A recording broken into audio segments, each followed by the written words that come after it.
Today I rise in support of the Economic Growth and Regulatory Relief and Consumer Protection Act, which is being considered on the Senate floor for this week. As a member of the Senate Banking Committee, I am pleased to be an original co-sponsor of this important legislation, which will provide much-needed regulatory relief to our community banks and credit unions, whose ability to serve their customers has been made more difficult since the passage of the Dodd-Frank Act. Enacted in 2010, Dodd-Frank was an overreaction to the 2008 financial crisis. Rather than actually addressing the underlying issues that caused the financial crisis, Dodd-Frank created a massive new bureaucracy and saddled our financial institutions with burdensome and onerous new regulations. It is 2,300 pages in length and created more than 400 new rulemakings, which led to more than 27,000 new federal mandates on American businesses. This limits the ability of our financial institutions to grow and serve their customers, especially for smaller banks in rural areas such as my home state of South Dakota. Just last summer, the U.S. Department of Treasury reported that the regulatory burdens of Dodd-Frank have reduced economic growth and, I'll quote, undermined the ability of banks to deliver attractively priced credit in sufficient quantity to meet the needs of the economy, end of quote.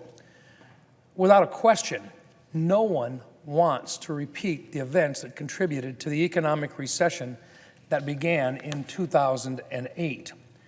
We are only now beginning to lift out of that nearly decade-long economic slump thanks to the tax relief law and President Trump's focus on regulatory reform. Just in the last year, we've enacted historic tax reform. We've undone burdensome and unnecessary regulations at a record pace, and we've restored the American people's confidence at levels not seen in decades. But we must do more, which is why our bipartisan legislation is so important. Making sure American families and businesses have access to credit when they need it is critical as we work to grow our economy and create jobs. The Economic Growth, Regulatory Relief, and Consumer Protection Act will strengthen America's financial system and expand economic opportunities across the entire country, especially in rural areas, which are often the most underserved. Of the many fatal flaws of Dodd-Frank, perhaps most damaging was its one-size-fits-all approach. By taking a one-size-fits-all approach, Dodd-Frank imposed disproportionate compliance costs on our smaller community banks and credit unions, especially given the improbability that these smaller institutions pose a significant risk to our financial system. This type of approach is particularly harmful to our smaller financial institutions, which are so vital to our communities. With more than 6,500 community banks throughout the country supporting even the remotest areas, we must make certain we are helping and not hindering their ability to serve their communities. Almost half of small businesses, which we all know are the driver of job creation and economic growth in America, are supported by small community banks. Providing these institutions with regulatory relief is critical, which is what our legislation does. Let me go through some of the highlights, which include 7 provisions or bills which I've introduced. It includes the Home Mortgage Disclosure Adjustment Act, which I introduced with Senator Heitkamp earlier this year, and will provide small banks and credit unions with data reporting relief. We also provide relief from Dodd-Frank capital rules that allow banks to count high-quality municipal bonds toward capital requirements, providing help to both banks and local units of government that issue that debt. In other words, those banks can now make a market for those municipal bonds once again.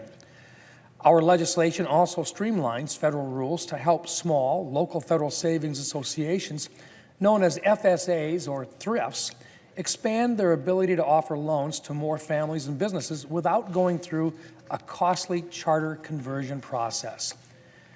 Now, it also includes parts of the Community Bank Access to Capital Act, which would free small banks from having to complete arduous and expensive tests, which are already mandated by Dodd-Frank. And It makes it easier for banks with less than $3 billion in assets to raise capital and grow.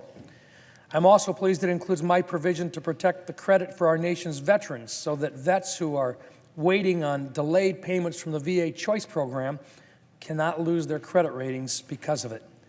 It's a sad commentary when you have to make a law in the financial institutions section of the code to take care of veterans because the VA cannot pay their bills on time.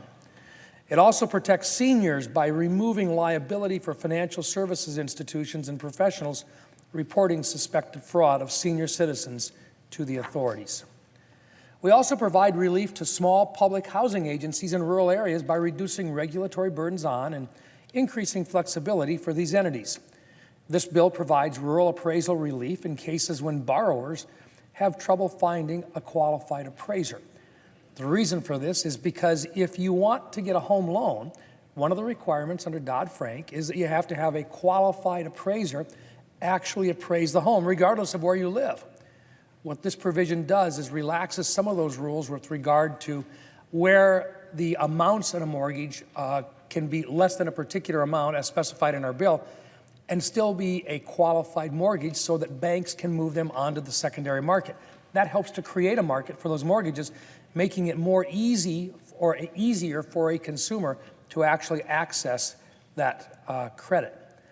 Our bill also gives the Federal Reserve flexibility in designating banks as systemically important, exempting banks with less than $100 billion in assets from several Dodd-Frank provisions that apply to systemically important financial institutions, or as they'll say, SIFIs, including reporting requirements, limits on lending, and limits on mergers and acquisitions. It would also give banks with assets between $100 billion and $250 billion to also receive relief from tighter oversight applied by Dodd-Frank. Now, this would exempt 15 regional and mid-sized banks from these more stringent rules. Meanwhile, more than a dozen of the country's largest banks will still have to comply with the SIFI requirements. These are the largest financial institutions. We also eliminate barriers to jobs by allowing mortgage loan originators to work temporarily in a new state or for a new financial institution while their applications for new licenses are pending. Our bill also requires the Treasury to study and report on the risks of cyber threats to our financial institutions and capital markets. And finally, our bill provides regulatory relief from enhanced supplemental leverage ratio for certain banks that service organizations like mutual funds and state and local pensions. Doesn't hardly seem appropriate that we would make our banks less competitive than foreign banks for providing that same service. Let's keep that opportunity, that market, within our own borders as well. Let's allow them to be competitive, which saves on costs for mutual fund purchasers. Now, this benefits countless local governments across the country that do business with these banks. In my home state alone, this includes the state of South Dakota, the South Dakota Retirement System, the Rapid City Regional Hospital, the city of Vermilion, and the Watertown School District, just to name a few of them. And while this provision will not help all banks, it will affect some banks, which benefits consumers. And in the future, perhaps we can give the same relief to all banks that offer these important services. These provisions, along with the many others of our bill, will strengthen our financial system in the United States and reduce the unnecessary burdens on smaller and mid-sized banks so that they can focus on serving their communities, not complying with layers of bureaucracy. Making sure families and businesses have access to credit when they need it is critical as we work to grow a healthy American economy. Every step we can take to provide relief to our lenders is a win for families and businesses who rely on them to run their businesses, to buy a home, or to save for college. Small community banks don't think of banking in terms of derivatives and default swaps like they do on Wall Street. They think of banking in terms of how they can best serve their communities, their friends, neighbors, store owners, and job providers. Our bipartisan Economic Growth, Regulatory Relief, and Consumer Protection Act will help these lenders focused on doing just exactly that. I thank Chairman Crapo and the other 24 co-sponsors of this legislation for their commitment to working together to provide much-needed relief that will enhance our ability to grow our economy. Thank you, Mr. President. I yield the floor.